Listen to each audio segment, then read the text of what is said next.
नमस्कार, मैं हूं बालकृष्ण खरेजा। आप देख रहे हैं डेली लाइव। आइए शुरुआत करते हैं आज के मुख्य समाचारों की। मृत गोवंश मिलने की घटनाओं के दोषियों की गिरफ्तारी न होने से नाराज विश्व हिंदू परिषद बजरंग दल कार्यकर्ताओं ने जंक्शन पुलिस थाना के समक्ष लगाया धरना। सुंडी से खराब हुई फसलों के मुआवजे की मांग को लेकर किसानों ने भारतीय किसान यूनियन के बैनर तले कलेक्ट्रेट के समक्ष किया प्रदर्शन। कांग्रेस पार्टी के जिलाध्यक्ष सुरेंद्र दादरी ने की प्रेस कॉन्फ्रेंस, भाजपा को बताया ढकोसलेबाज पार्टी। छठ घाट पर सीढ़ियों के निर्माण की मांग को लेकर राजस्थान पूर्वांचल समिति के सदस्यों ने सिंचाई अधिकारियों को सौंपा ज्ञापन। मुफ्त बिजली के नाम पर सरकार पर धोखा देने का आरोप लगाते हुए गांव 2 के अंजय के ग्रामीणों ने विद्युत वितरण निगम कार्यालय के समक्ष किया प्रदर्शन। और अब समाचार विस्तार से। पिछले दिनों जंक्शन में रोडवेज डिपो के पास बने अंडरपास के नीचे मृत गोवंश मिलने की कई घटनाएं सामने आने के बावजूद कोई कार्रवाई न होने से नाराज विश्व हिंदू परिषद बजरंग दल कार्यकर्ताओं ने जंक्शन पुलिस थाना का घेराव करते हुए धरना लगा दिया। पुलिस प्रशासन मुर्दाबाद, पुलिस प्रशासन मुर्दाबाद, गौ माता की जय हो, गौ माता की जय हो। पिछले दिनों जंक्शन में रोडवेज डिपो के पास बने अंडरपास में मृत गोवंश मिलने की कई घटनाएं सामने आने के बावजूद कोई कार्रवाई न होने से नाराज गोरक्षकों ने सोमवार को विश्व हिंदू परिषद व बजरंग दल के बैनर तले जंक्शन पुलिस थाना का घेराव करते हुए धरना लगा दिया। गोरक्षकों ने पुलिस प्रशासन मुर्दाबाद के नारे लगाते हुए आरोपियों की गिरफ्तारी न होने तक धरना जारी रखने की चेतावनी दी। वहीं बजरंग दल के प्रांत सह संयोजक आशीष पारिक ने आरोप लगाया कि पिछले करीब 3-4 माह से सुनिश्चित तरीके से मृत गोवंश को अंडरपास में फेंका जा रहा है। इस तरह की 11 घटनाएं हो चुकी हैं, 3 मुकदमे भी दर्ज करवाए जा चुके हैं, लेकिन पुलिस अभी तक अज्ञात व्यक्ति का पता नहीं लगा पाई है। उन्होंने बताया कि हाल ही में 27 अगस्त को रोडवेज डिपो के पास बने अंडरपास के बीच बोरी में मृत बछड़ा मिला था। इस संदर्भ में अज्ञात के खिलाफ जंक्शन पुलिस थाना में मुकदमा दर्ज करवाया गया, लेकिन उसमें भी अभी तक कोई कार्रवाई नहीं की गई। इससे गो भक्तों में पुलिस के खिलाफ रोष है। उन्होंने कहा कि विधानसभा चुनाव जैसे जैसे नजदीक आ रहे हैं, कुछ शरारती तत्व शहर को सुलगाने का प्रयास कर रहे हैं। पुलिस भी नहीं चाहती कि शहर में शांति व्यवस्था बनी रहे। शहर में सीसीटीवी कैमरे लगे होने के बावजूद पुलिस छानबीन में देरी कर रही है। उन्होंने चेतावनी दी कि जब तक पुलिस इन वारदातों का खुलासा नहीं करती, तब तक पुलिस थाना के समक्ष धरना जारी रहेगा। आप सभी के सामने है मामला सारा। आप देख रहे हैं कि पिछले 2-3 महीनों में जैसे जैसे चुनाव जो है वो आने शुरू हो रहे हैं, आप देख रहे हैं कि शरारती तत्वों का एक प्रोपेगेंडा जो है वो चलना शुरू हो गया है। हमें समस्या नहीं है क्योंकि बजरंग दल उससे निपटने में सक्षम भी है, लेकिन समस्या इस बात की है कि पिछले 3 माह में लगातार ये 11वीं घटना हुई जिसमें एक नवजात जो गोवंश है, बच्ची या बच्चा जो होता है, उसको कोई व्यक्ति मार करके और बोरे में बंद करके और वहां पर डाला जाता है। मान लीजिए कि मार के नहीं डाला जाता, पुलिस का जैसे कहना है, और उसको बोरे में बंद करके और वहां पे वो छोड़ के जा रहा है। आप देख रहे हैं कि पिछले 3 महीनों में लगातार 4 बार इसकी FIR दर्ज हो चुकी है। अलग अलग व्यक्तियों ने इसकी FIR दर्ज कराई है, और उसके बाद भी हालात ये है कि पुलिस ना ही इस ओर देख रही है, ना इसको सोल्ड आउट करना चाह रही है। आपने देखा लोगों का आक्रोश पिछली बार जब अंडर ब्रिज में जब ये मिला, अब 11वीं बार जब ये घटना हुई तो लोगों का आक्रोश देखने लायक था, और सारा जो हिंदू समाज है वो वहाँ जा कर के और ओवर ब्रिज पे बैठ गया था। उस समय माननीय DSP साहब आए और उन्होंने ये आश्वासन दिया कि आपको हम बृहस्पतिवार तक इस मामले को सोल्ड आउट कर देंगे। लेकिन आप देख रहे हैं कि पुलिस की जो कार्यशैली है वो वैसे ही सुस्त है जैसे पहले थी। ठीक है, मैं मान रहा हूं कि कुछ चीज़ें होती हैं वो तुरंत प्रभाव से नहीं होती हैं, लेकिन यदि 3 महीने बीत जाने पर भी यदि किसी मामले को, और इतना बड़ा कोई मामला नहीं है और इतने बड़े कोई सातिर चोर नहीं है, आप एक बात बताइए, इतने अपने शहर में कैमरे लगे हुए हैं, यदि आप उन कैमरों से इतनी छानबीन नहीं कर सकते तो फिर उन पे पैसे लगाने की आवश्यकता क्या है। लेकिन पुलिस क्या कर रही है, पुलिस को केवल और केवल जो काम इनको फायदे वाला दिखता है वो काम करते हैं, उसके अलावा इनको कोई लेना देना नहीं होता। गौ माता से इनको नहीं लेना देना, इनको हिंदू समाज से कोई लेना देना नहीं है, इनको शहर की शांति से कुछ लेना देना नहीं है, क्योंकि जिस दिन शहर का समाज आक्रोशित होकर के इनके आगे आता है उस दिन इनको चेतना आती है, उस दिन ये करते हैं। और आज आप देखिए कि माहौल धीरे धीरे ऐसा बन रहा है, ये लोग चाहते हैं, कुछ लोग ये चाह रहे हैं कि इसको सुलगाया जाए शहर को, और उसी को सुलगाने की ये प्रक्रिया जो है इस तरह हो रही है। आप देखिए ये कोई सीधी सादी घटना नहीं है। एक घटना हो सकती है, 2 हो सकती है, भूल से 3 हो सकती है, लेकिन यदि 10 घटनाएं एक ही तरह की एक तय समय पे हो रही हैं तो इसका मतलब शरारती तत्वों का जो इनका सोचने का जो नजरिया है वो बहुत बड़ा है और ये बहुत बड़ी साजिश को अंजाम देना चाहते हैं। आज का कार्यक्रम ये है कि अभी हम धरने पर बैठे हैं और जब तक गिरफ्तारी नहीं होती है हम बैठे हैं, क्योंकि अब हमारे पास और कोई इसका चारा नहीं रहा है। पुलिस को चाहे चाहिए या नहीं चाहिए, हमें शहर की शांति चाहिए, हमें हिंदू समाज का विश्वास चाहिए। हम हिंदू समाज को जगाने के लिए यहाँ पर आए हुए हैं और हम हमारा काम कर रहे हैं। जब तक गिरफ्तारी नहीं होगी यहीं बैठे हैं। देखिए, पुलिस अपना पक्ष रखे, हम कोई पुलिस के दुश्मन नहीं है। ये जो खड़े हैं ये भी हमारे ही भाई हैं और हम में से ही आगे आकर के यहाँ पे खड़े हुए हैं। कोई हमारे परिवार के भी लोग हैं, कोई हमारे रिश्तेदार हैं, कोई हमारे भाई बंधु हैं, कोई हमारे मित्र हैं। लेकिन हम ये चाहते हैं कि वो आकर के बताएं तो सही कि आज हमने ये काम किया है, हमने इतना होमवर्क किया है या हमने इसके लिए इतनी छानबीन की है। पुलिस कम से कम आगे आके बयान दे, पुलिस आगे आके बात करे, तो हम क्या कोई दुश्मन थोड़ी हैं और हम क्या ये नहीं जानते क्या अभी कैसे काम होता है। लेकिन पुलिस को कम से कम पक्ष रखना चाहिए, बात बतानी चाहिए। उसके बाद हम एसपी महोदय से भी मिलेंगे, बात करेंगे। सुंडी से खराब हुई फसलों के मुआवजे की मांग को लेकर किसानों ने सोमवार को भारतीय किसान यूनियन के बैनर तले कलेक्ट्रेट के समक्ष प्रदर्शन किया। बीटी कपास का मुआवजा, बीटी कपास में रिफ्यूजी बीज की किट अलग से देने और गुलाबी सुंडी के नियंत्रण के लिए पिंक बाल वर्म नॉट सस्ती दरों पर उपलब्ध करवाने की मांग को लेकर इलाके में किसानों ने सोमवार को भारतीय किसान यूनियन के बैनर तले कलेक्ट्रेट के समक्ष प्रदर्शन किया। इसके बाद मुख्यमंत्री के नाम जिला कलेक्टर को ज्ञापन सौंपा गया। यूनियन से जुड़े किसानों ने बताया कि इस वर्ष बीटी कपास में गुलाबी सुंडी का प्रकोप बहुत ज्यादा है। बीज कंपनियों की ओर से जब बीटी कपास का बीज बेचा गया था उस समय यह कहा गया था कि इस कपास में किसी प्रकार की सुंडी का प्रभाव नहीं होगा, परंतु पिछले साल से बीटी कपास पर गुलाबी सुंडी का प्रकोप बढ़ता जा रहा है। उन्होंने बताया कि किसान के अनुभव के आधार पर गुलाबी सुंडी के 2 मुख्य कारण हैं। पहला, बीटी बीजों की गुणवत्ता में गिरावट है। सरकार को बीज कंपनियों के खिलाफ सख्त कार्रवाई करनी चाहिए। जिन बीज कंपनियों ने इस बार कम गुणवत्ता का बीज किसानों को दिया है उन्हें राजस्थान में बिक्री न करने के लिए पाबंद किया जाना चाहिए। दूसरा, बीटी कपास के साथ दिए जाने वाला रेफ्यूजी बीज जो पहले अलग से दिया जाता था अब वो बीटी बीज के साथ देना शुरू कर दिया गया है। उस बीज की गुणवत्ता बहुत ज्यादा खराब है। किसानों ने कहा कि गुलाबी सुंडी व अन्य कीटों का हमला सबसे पहले खराब गुणवत्ता वाले बीजों पर ही होता है, फिर पूरे खेत में फैल जाता है या इस तरह से फसलों के लिए खतरनाक है। किसानों ने कहा कि खराब हुई फसलों का मुआवजा दिलाया जाए। इस मौके पर चरणजीत बराड़, गुरजीवन सिंह, रेशम सिंह, राजवीर सिंह सहित कई किसान मौजूद रहे।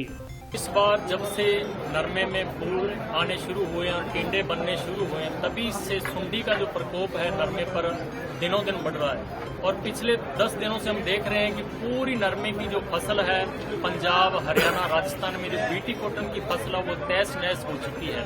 पिछली बार लास्ट में इसमें सुंडी आई थी तो हम लोगों ने प्रशासन को ज्ञापन दिए थे कि अगली बार ऐसा ना हो कि नरमे की फसल बर्बाद हो जाए, लेकिन इस ओर कोई ध्यान आज तक नहीं दिया गया। जो बीज की कंपनियां थी उन्होंने 100 रुपए किलो वाला बीज जो आम नरमे का बीज मार्केट में मिलता है, जो हमारा परंपरागत बीज है, वो बीज थैलियों में भर के 25-25 रुपए किलो 900-950 का 450 ग्राम का जो पैकेट है वो किसानों को बेचा। किसानों के साथ बहुत बड़ी ठगी बहुत बड़ी लेवल पर की गई है। ये अकेली बीज कंपनियों ने नहीं, ये लग रहा है कि जो पेस्टिसाइड की कंपनियां हैं, जो सरकारें हैं, सभी ने मिलकर किसानों के साथ की है, क्योंकि पीछे किसानों ने जो 3 काले कानून थे उनके खिलाफ लड़ाई लड़ी और किसान जीतकर आया उस लड़ाई में, और उस किसान को आज दबाने के लिए बर्बाद किया जा रहा है। नकली बीज किसानों को बेचा गया। किसानों की आज मांग है, हनुमानगढ़ में जिला कलेक्ट्रेट पर किसान इकट्ठे हुए कि जिन कंपनियों ने नकली बीज बेचा है उन पे कार्रवाई की जानी चाहिए, इसकी जांच होनी चाहिए और आने वाले समय में जब बिजाई का समय आएगा तो किसानों को शुद्ध बीटी अब वाला नहीं, इसकी अगली जनरेशन है जो बीटी की, वो किसानों को उपलब्ध करवाई जाए ताकि ऐसी स्थिति दोबारा न आए। आगे सोमवार का दिन रखा गया, हम कलेक्टर मैडम से मिले, उनसे कहा गया कि हमें कोई न कोई जवाब मिलना चाहिए। उन्होंने बोला है कि आगामी दिनों में सरकार से बात करके, मंत्री से बात करके इस समस्या का समाधान करेंगे। शनिवार तक, शुक्रवार तक का समय इनको दिया गया है। अगर कोई जवाब मिलता है ठीक है, नहीं तो सोमवार का दिन किसानों ने फिक्स कर दिया है। सोमवार को ज्यादा से ज्यादा संख्या में किसान कलेक्ट्रेट पर इकट्ठे होंगे और लगातार यहाँ धरना प्रदर्शन चलेगा जब तक किसानों की मांगे नहीं मानी जाएगी। कांग्रेस पार्टी के जिलाध्यक्ष सुरेंद्र दादरी ने आज एक प्रेस कॉन्फ्रेंस आयोजित कर भाजपा को ढकोसला करने वाली पार्टी बताया। जिला कांग्रेस कमेटी के अध्यक्ष सुरेंद्र दादरी का कहना है कि अब जब राजस्थान के मुख्यमंत्री अशोक गहलोत ने उज्ज्वला योजना और बीपीएल परिवारों को गैस सिलेंडर पर सब्सिडी और 500 रुपए का सिलेंडर देने की घोषणा की है, तब 5 राज्यों में विधानसभा चुनाव नजदीक आते देख कांग्रेस की जन कल्याणकारी योजनाओं से बौखलाकर भाजपा परिवर्तन यात्रा व धार्मिक यात्राओं के नाम पर ढकोसला कर रही है। यह सब वोटरों को लुभाने के लिए प्रोपेगेंडा है, लेकिन उनका भाजपा से सवाल है कि क्या वे चिरंजीवी योजना या विद्यार्थियों को निःशुल्क यूनिफॉर्म वितरण व निःशुल्क शिक्षा प्रदान करने की योजना को बंद कर परिवर्तन करेंगे। दादरी ने सोमवार को सर्किट हाउस में आयोजित प्रेस कॉन्फ्रेंस में बोलते हुए कहा कि सन 2014 में जब से केंद्र में भाजपा की सरकार आई है, तब से महंगाई, भ्रष्टाचार, बेरोजगारी में बेतहाशा वृद्धि हुई है। मध्य प्रदेश, छत्तीसगढ़, राजस्थान में कांग्रेस की सरकारें बेहतरीन काम कर रही हैं। राजस्थान में मुख्यमंत्री अशोक गहलोत के नेतृत्व में कांग्रेस की सरकार ने कोरोना की 1.5-2 साल की विपरीत परिस्थितियों के बावजूद जन कल्याणकारी योजनाएं शुरू की। एलपीजी सिलेंडर के दाम बढ़ने से हर व्यक्ति की रसोई का बजट बिगड़ गया। सुरेंद्र दादरी ने कहा कि 2014 में भाजपा जब सत्ता में आई थी, तब यह वायदा किया गया था कि महंगाई, गरीबी, बेरोजगारी, भ्रष्टाचार को खत्म करेंगे, काला धन वापस लाकर हर व्यक्ति के खाते में 15 लाख रुपए जमा करवाएंगे। अब जब लोग 15 लाख रुपए के बारे में केंद्र सरकार से पूछ रहे हैं, तो अमित शाह कहते हैं कि 15 लाख रुपए खातों में डालने की बजाय राजनीतिक जुमला था। इस तरह से भोली भाली जनता को बेवकूफ बनाने का काम केंद्र सरकार कर रही है। प्रेस कॉन्फ्रेंस में मनोज सैनी, जिनेंद्र जैन, गुरमीत सिंह चंद्रा सहित अन्य कांग्रेस पदाधिकारी मौजूद रहे। आज की प्रेस कॉन्फ्रेंस का जो उद्देश्य था, आपके माध्यम से मतदाताओं को ये बताने का हम प्रयास कर रहे हैं कि जब से 2014 से भाजपा की सरकार आई है, तब से महंगाई, भ्रष्टाचार, बेरोजगारी, बेतहाशा वृद्धि हुई है। और अब जब माननीय अशोक जी गहलोत साहब ने उज्ज्वला योजना और बीपीएल के लोगों को गैस सिलेंडर पे सब्सिडी दी, 500 रुपए का सिलेंडर देने का जब से घोषणा की, तो अब चुनाव नजदीक आते देख 5 राज्यों में विधानसभा के चुनाव हो रहे हैं। क्योंकि मध्य प्रदेश, छत्तीसगढ़, राजस्थान के अंदर हमारी कांग्रेस की सरकारें बेहतरीन कार्य कर रही हैं। मैं राजस्थान की बात करूं कि जब से माननीय अशोक गहलोत जी के नेतृत्व में राजस्थान में कांग्रेस की सरकार आई है, कोरोना की विपरीत परिस्थितियों के बावजूद 1.5-2 साल कोरोना के अंदर राजस्थान के अंदर विपरीत परिस्थितियां रही, और उन्होंने जो जन कल्याणकारी योजनाएं शुरू की है, उन जन कल्याणकारी योजनाओं से बुखला के भाजपा के पास कोई मुद्दा नहीं है। कभी वो जन आक्रोश के नाम पे कार्यक्रम करते हैं, कभी धर्म के नाम पे जनताओं को बुखलाने का प्रयास करते हैं, और अब परिवर्तन यात्रा की बात करें। किस बात का परिवर्तन इस बात का करेंगे वो कि जो मुख्यमंत्री जी अशोक गहलोत ने चिरंजीवी योजना शुरू की है 25 लाख रुपए की, उस 25 लाख रुपए की योजना को, चिरंजीवी योजना को बंद करके परिवर्तन करेंगे। परिवर्तन इस बात का करेंगे कि अशोक जी गहलोत ने जो विद्यार्थियों को मुफ्त यूनिफॉर्म दे रहे हैं और स्कूल के अंदर जो फ्री शिक्षा दे रहे हैं, उसको बंद करके परिवर्तन करेंगे। परिवर्तन इस बात का करेंगे कि खाद्य सुरक्षा योजना के तहत गरीबों को हर माह फूड पैकेट दिए जा रहे हैं। परिवर्तन इस बात का करेंगे कि इंग्लिश मीडियम स्कूल जो अशोक जी गहलोत ने स्टार्ट किए हैं, उन स्कूलों को बंद करके परिवर्तन करेंगे। जनता को गुमराह करने का जो प्रयास कर रहे हैं, ये जनता में कहीं आक्रोश हो तो जनता सड़कों पे आती। ये सिर्फ चुनाव के लिए ये जो धार्मिक यात्राएं शुरू कर रहे हैं, धर्म के नाम पे लोगों को बुलाने का प्रयास कर रहे हैं। मैं आपको डेटाज बताऊं कि 2014 से जब से केंद्र में भाजपा की सरकार आई है, तो जो एलपीजी सिलेंडरों के अंदर जो वृद्धि हुई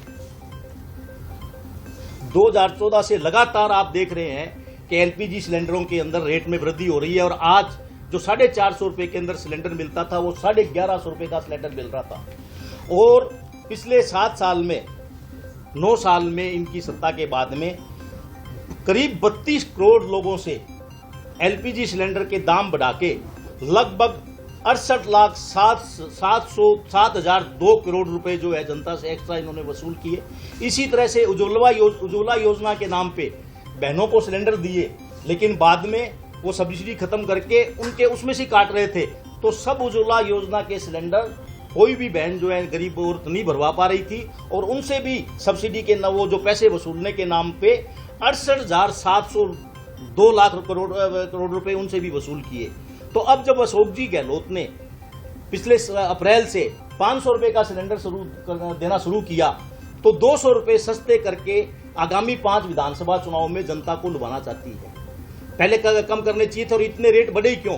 इसी तरह से डीजल और पेट्रोल की बात करें, अभी एक समाचार पत्र के अंदर भी आया था कि क्रूड ऑयल के जो रेट हैं 15 माह से क्रूड ऑयल के रेट वैसे के वैसे हैं, लेकिन सरकारी तेल कंपनियों ने आखिरी बार 15 महीने में क्रूड ऑयल 31% सस्ता हो गया, लेकिन और तेल कंपनियां 31,000 करोड़ के मुनाफे में हैं, लेकिन पेट्रोल डीजल के अंदर भी जनता को कोई राहत नहीं दे रही। और यूपीए सरकार के बाद में जब से ये एनडीए सरकार आई है, पेट्रोल डीजल के दाम, उस टाइम क्रूड ऑयल के क्या रेट है आप कंपेयर करें और अब क्रूड ऑयल के क्या रेट है क्रूड ऑयल के, तो उससे डबल रेट पेट्रोल और डीजल के अब चल रहे हैं। तो जो पेट्रोल डीजल के रेट इस तरह से बेतासा वृद्धि करते हैं तो उससे हर क्षेत्र के अंदर महंगाई बढ़ती है। एलपीजी सिलेंडर महंगा करने से आज रसोई का बजट हर आदमी का बिगड़ गया। तो ये जो भाजपा की सरकार ने 200 रुपए जो कम किए हैं, सिर्फ और सिर्फ जनता को 5 स्टेटों के अंदर इनके पास कोई मुद्दा नहीं है और परिवर्तन यात्रा और धार्मिक यात्राओं के नाम पे वोटों को लुभाने के लिए जो यात्राएं निकाल रही है, तो हम उसकी निंदा करते हैं। और जो भाजपा जब 2014 में जब सत्ता में आई थी तो उन्होंने ये वायदा किया था कि महंगाई खत्म करेंगे, गरीबी खत्म करेंगे, बेरोजगारी खत्म करेंगे, भ्रष्टाचार खत्म करेंगे और काला धन लाके 15 लाख रुपए हर आदमी के खाते में जमा कराएंगे। जब बाद में 15 लाख रुपए के लिए लोगों ने पूछा तो आज भाजपा के अमित शाह जी ने क्या कहा, ये 15 लाख रुपए जो है खाते में डालने का ये राजनीतिक जुमला था। आज इस तरह की बात करते हैं, राजनीतिक जुमला था, मतलब मतदाताओं को इस तरह से आप भ्रमित कर रहे हो, इस तरह से भोली भाली जनता को बेवकूफ बना रहे हो कि 15 लाख रुपए जमा कराने का एक राजनीतिक जुमला था। आज तक काला धन वापस नहीं आया और मतदाताओं को भ्रमित करके किस तरह से ये सत्ता में आए, धर्म के नाम पे किस तरह की ये राजनीति करते हैं। केंद्र सरकार को इस तरह की बातें करने की बजाय अपनी उपलब्धियां बताएं। मैं कहता हूं चलो पेट्रोल और डीजल और गैस के जो इन्होंने वसूली की है, डेवलपमेंट के नाम पे उपलब्धियां बताएं ना कि राजस्थान से आज 25 सांसद बीजेपी के हैं, वो 25 सांसद में से कोई एक सांसद ये बताए कि हमने डेवलपमेंट के नाम पे राजस्थान के अंदर ये कराया। जो ECRP योजना जो हालांकि अपने मानगढ़ का मुद्दा नहीं है, पर आप राजस्थान लेवल की बात करें कि उसको राष्ट्रीय परियोजना घोषित करने का मोदी जी वायदा करके और आज उस वायदे से कुछ पीछे हट रहे हैं। 2014 से जब से केंद्र में एनडीए की सरकार आई है, भाजपा के शासन में बेतासा महंगाई बढ़ी है, बेरोजगारी बढ़ी है और ये 2014 में ये सरकार भाजपा ये कहकर सत्ता में आई थी कि हम बेरोजगारी खत्म करेंगे, महंगाई खत्म करेंगे, भ्रष्टाचार खत्म करेंगे और काला धन लाके 15 लाख रुपए हर व्यक्ति के खाते में जमा कराएंगे। लेकिन पिछले 9 साल में जिस तरह से पेट्रोल, डीजल और सिलेंडर के रेट बढ़े हैं और जिस तरह से महंगाई बढ़ी है, तो इस महंगाई के खिलाफ आज जिला कांग्रेस कमेटी और ब्लॉक कांग्रेस कमेटी द्वारा आपके माध्यम से मतदाताओं को ये बताने का प्रयास किया जा रहा है कि ये जो भाजपा है ये मतदाताओं को दोबारा अब फिर जैसे 2014 में जिस तरह से इन्होंने बरगलाया था, दोबारा 200 रुपये सिलेंडर के रेट कम करके बरगलाने की कोशिश कर रही है। क्योंकि राजस्थान के अंदर माननीय अशोक जी गहलोत के नेतृत्व में जो जन कल्याणकारी योजनाएं शुरू की गई है, तो उन योजनाओं का तोड़ उनके पास कुछ नहीं है। तो जनता को बरगला के ये परिवर्तन यात्रा के नाम पे और 200 रुपये के मात्र 200 रुपये सिलेंडर के रेट कम करके जो बरगलाने की कोशिश कर रही है, हम मतदाताओं से ये अपील करते हैं कि आने वाले विधानसभा चुनाव में इनके बहकावे में नहीं आए और जो अशोक जी गहलोत ने जन कल्याणकारी योजनाएं शुरू की है उनको कंटिन्यू करें, ताकि ये परिवर्तन यात्रा के नाम पे ये क्या परिवर्तन करेंगे। अशोक जी गहलोत ने जो योजनाएं शुरू की उनको बंद करके परिवर्तन करेंगे। तो इसलिए आपके माध्यम से कहना चाहूँगा कि इनके बहकावे में नहीं आए और सोच समझ के आगामी विधानसभा चुनाव में निर्णय लें। छठ घाट पर सीढ़ियों का निर्माण करवाने की मांग को लेकर राजस्थान प्रवासी समिति के सदस्यों ने सोमवार को सिंचाई विभाग के अधीक्षण अभियंता को ज्ञापन सौंपा।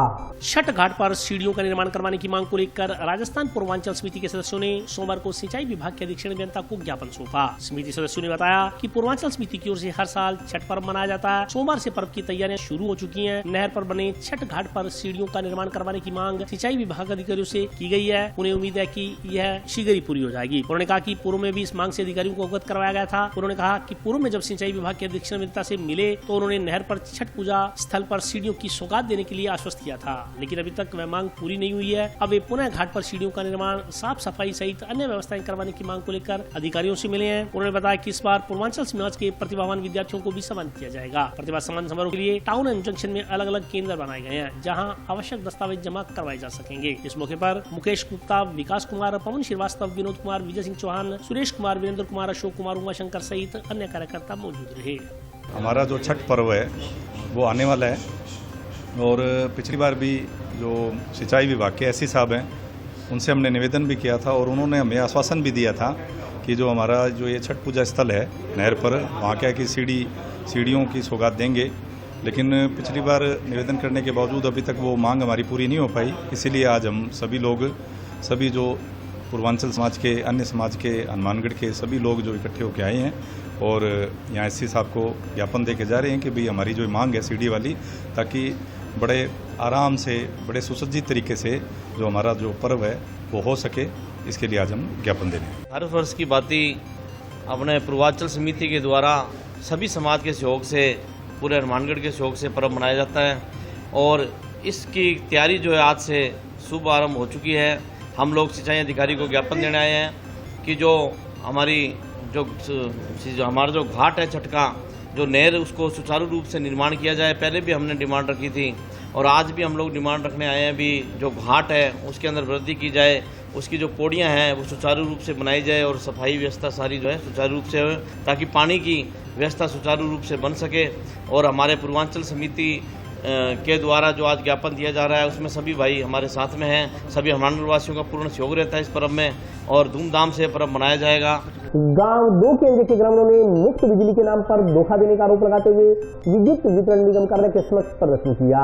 धोखाधड़ी बंद करो, धोखाधड़ी करो, धोखाधड़ी बंद करो, बंद करो, बंद करो। कांग्रेस सरकार मुर्दाबाद, मुर्दाबाद। राज्य सरकार की घोषणा के अनुसार प्रतिमाह 100 यूनिट बिजली फ्री नहीं देने के विरोध में ग्राम पंचायत 2 के के ग्रामीणों ने सोमवार को गांव सतीपुरा के नजदीक स्थित जोधपुर विद्युत वितरण निगम लिमिटेड कार्यालय तक पहुंचकर अभियंता का घेराव किया। घेराव कर रहे ग्रामीणों ने 100 यूनिट बिजली फ्री देने की मांग की। इस मौके पर ग्रामीण प्रेम साहू ने कहा कि बिजली के बिलों में प्रत्येक माह किसी प्रकार की 100 यूनिट की कटौती नहीं की जा रही। राज्य सरकार सिर्फ प्रत्येक माह 100 यूनिट फ्री होने का लॉलीपॉप दे रही है। इस तरह के कई अड़ंगे लगा दिए गए हैं ताकि आम उपभोक्ताओं को उसका लाभ न मिल सके। उन्होंने कहा कि सिर्फ फ्लैक्स लगाने से बिजली मुफ्त नहीं हो सकती। सरकार इस बात को स्पष्ट करे कि 100 यूनिट बिजली किस तरह से फ्री दी जाएगी ताकि आम उपभोक्ता इस पेचीदा मसले को समझ सके। उन्होंने कहा कि यह सब गहलोत सरकार के दावे के विपरीत हो रहा है। इस बार भारी राशि के बिजली बिल मिलने से सभी उपभोक्ता परेशान हैं। किसी तरह की कटौती नहीं की जा रही है। जो उपभोक्ता बिल नहीं भर रहे उनके कनेक्शन काटे जा रहे हैं। उन्होंने कहा कि लेकिन यह अन्याय बर्दाश्त नहीं होगा। इस मौके पर विद्या देवी, आशीष पारिक, पायल, संतोष, पुष्पा रानी, कुलदीप, हीरा सहित अन्य ग्रामीण मौजूद रहे। आईटीओ आया बिजली के बिल खातर, बिजली के माफ है, कोई माफ को नहीं, कोई जो 200 यूनिट के माफ करांगा मैं, कोई 200 यूनिट माफ नहीं की है। हाँ, आज तक अब मीटिंग कह रहे हैं, अब कह रहे हैं अभी मैं यूनिट कम कर देंगा। आज तक तो कोई यूनिट कम करी को नहीं। पहले का बिल भर गया 7000 को, अब आ गया 10,000। अब फिर कह रहे हैं कि मैं यूनिट कम करा थे। अब चलो अपना पंचायत घर में बैठांगा, थारा सारा की यूनिट देखांगा, देख के बिल कम करांगा। हाँ, 200 यूनिट फ्री है। सारा ने बना रखे बंधु, कोई फ्री न कोई बात ना फ्री। कोई घरे चक्की थोड़ी चल है, का चक्की चल है घरे है तो कूलर पंखा ही चल रहे है। हाँ, और बड़ा क्या चल है। आगे क्या रहेगा, दफ्तर में मचावांगा धम्मो, धरनो दे लेंगा, धरनो दे के बैठ जाऊंगा, दफ्तर में बैठ जा, बिजली घर में बैठ जाऊंगा। आगे अल्लाह भाई हटे बिठा लियो माने मेकिंग बिल भरा तो मीटर पटे जाए भले पटे तो, और दिया जगा लिया। हाँ, दिया जगा लिया और क्या करेंगे। गरीब आदमी कहाँ से बिल भरे इतना 2 KNG पंचायत के बिजली के बिलों के संबंध में एससी साहब से मिले। कुछ उपभोक्ता लेडीज जो है वो साथ बैठे थे, तो उन्होंने हमें बताया कि बिजली के बिलों में किसी तरह की 100 यूनिट जो है पर मंथ की कहीं भी कटौती नहीं की जा रही। सिर्फ एक सरकार लॉलीपॉप दे रही है कि 100 यूनिट हर महीने फ्री होगी। उसके फ्री करने के कई ऐसे क्लॉज लगा रखे हैं कि कोई आम उपभोक्ता उसके अंदर कवर नहीं हो रहा। तो हमारा यही निवेदन है कि सरकार इस बात को स्पष्ट करे कि 100 यूनिट कैसे फ्री होगी। बोर्ड फ्लैक्स लगाने से, एडवर्टाइजमेंट करने से 100 यूनिट फ्री नहीं हो रही। फ्री जो है करने के जो क्राइटेरिया हैं वो बिल्कुल स्पष्ट करें ताकि आम उपभोक्ता परेशान नहीं हो। और अभी वक्त ब्रेक का, हाजिर होता हूँ छोटे से ब्रेक के बाद।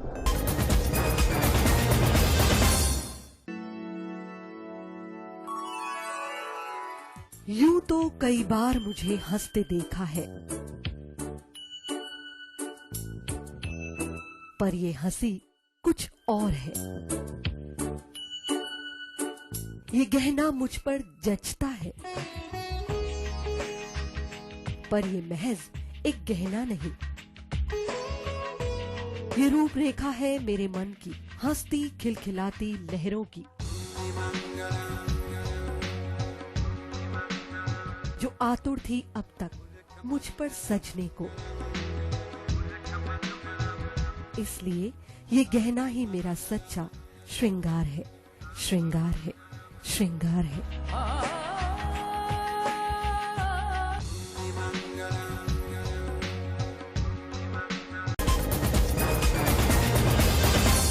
ब्रेक के बाद स्वागत है।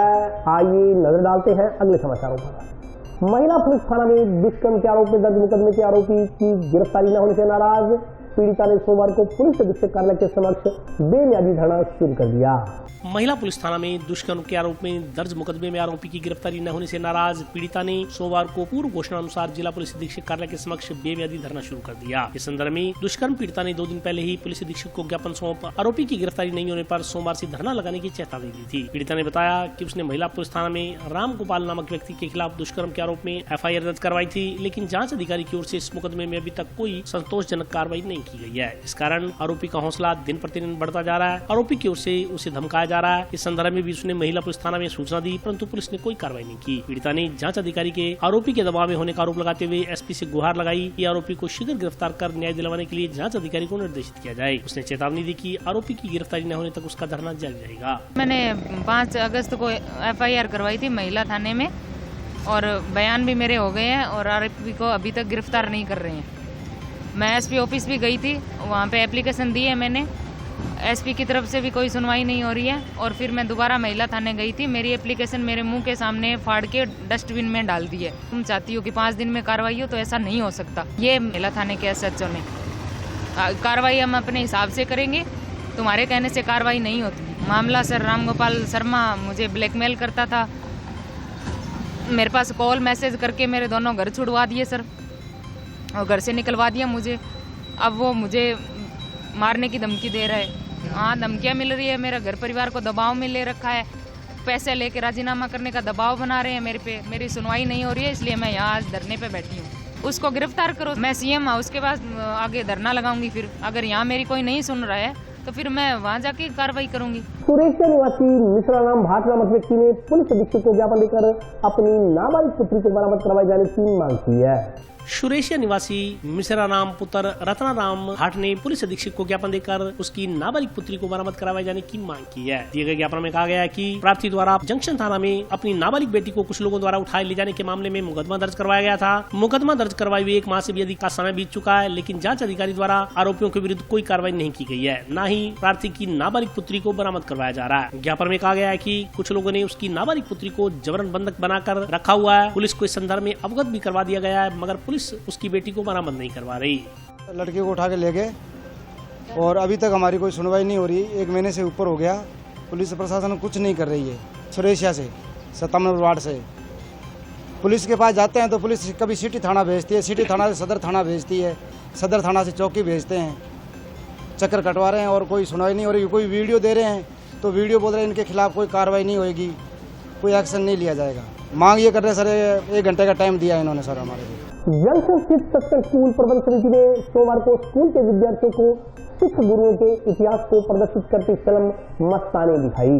जंक्शन स्थित सचखंड स्कूल प्रबंध समिति द्वारा आज बच्चों को सिखों के इतिहास की कहानी को प्रदर्शित करती फिल्म मस्तानी दिखाई गई। बच्चों द्वारा फिल्म में महाराजा रणजीत सिंह के इतिहास की कहानी को देखा व समझा गया। फिल्म के समापन पर सभी बच्चों ने सिखों के इतिहास को प्रणाम करते हुए जो बोले सोहनियाल का जयकारा लगाया। प्रबंध समिति के सदस्यों ने बताया कि विद्यालय द्वारा बच्चों को सिख संस्कृति को जिंदा रखने व सिखों के सही इतिहास की जानकारी देने के उद्देश्य को लेकर समय समय पर ऐसे कार्यक्रम करवाए जाते हैं। उन्होंने बताया कि सोमवार को सभी बच्चों को मस्तानी फिल्म दिखाई गई व गुरुओं के इतिहास से अवगत करवाया गया। आज हमने सचखंड कॉन्वेंट स्कूल वाले सभी बच्चों को मस्तानी मूवी दिखाई है, क्योंकि हम चाहते हैं कि हमारे जो बच्चे हैं वो हमारे सिख धर्म से जितनी भी जानकारी सभी जो महाराजा रणजीत सिंह का सिख इतिहास है वो कैसे आया और सिखों के बारे में और भी बहुत सारी जानकारी सचखंड कॉन्वेंट स्कूल के बच्चों ने इस फिल्म से दी है और आगे आने वाले टाइम में ऐसे ही गतिविधियां हम करवाते रहेंगे और बच्चों को अपने इतिहास से जागरूक करवाते हैं। शुद्ध के लिए युद्ध अभियान के तहत दूध की शुद्धता की जांच करने की मांग को लेकर राष्ट्रीय युवक परिषद ने खाद्य सुरक्षा अधिकारी को ज्ञापन सौंपा।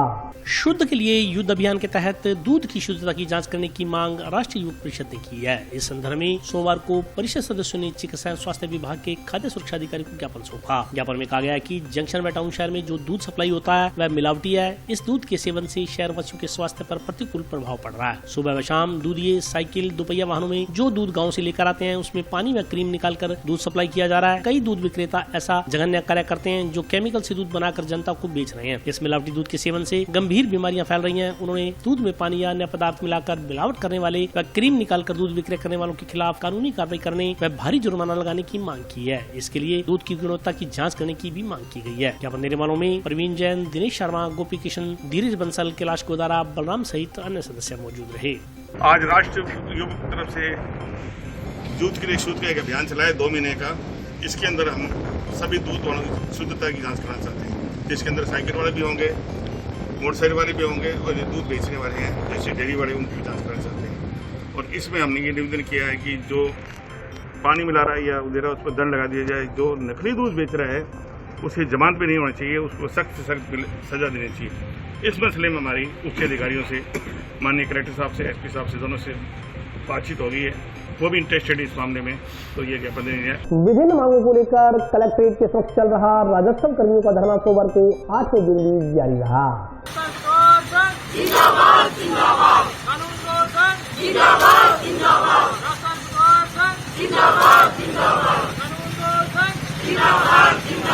विभिन्न मांगों को लेकर राजस्व कर्मियों द्वारा की जा रही हड़ताल के 8वें दिन कलेक्ट्रेट के समक्ष राजस्व कर्मियों का धरना सोमवार को भी जारी रहा। सोमवार को राज्य सरकार के खिलाफ नारेबाजी करते हुए राजस्व कर्मियों ने बताया कि विभिन्न मांगों को लेकर पिछले 1 सप्ताह से उनकी हड़ताल चल रही है। पूरे प्रदेश की तरह हनुमानगढ़ में भी मांगों के समर्थन पर धरना दिया जा रहा है। उन्होंने कहा कि बावजूद इसके सरकार उनकी मांगे हल करने में रुचि नहीं दिखा रही। उन्होंने चेतावनी दी कि जब तक राजस्व कर्मियों की मांगों को नहीं माना जाएगा उनकी हड़ताल निरंतर जारी रहेगी।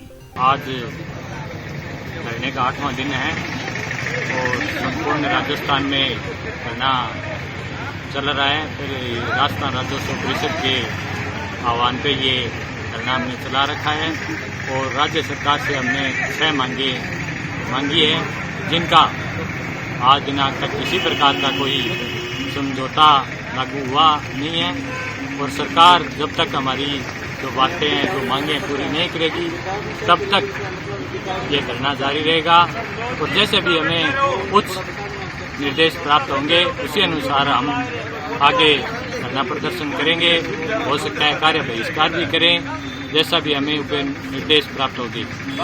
और आज के लिए बस इतना ही। कल फिर हाजिर होता हूँ नए समाचारों के साथ। तब तक के लिए नमस्कार।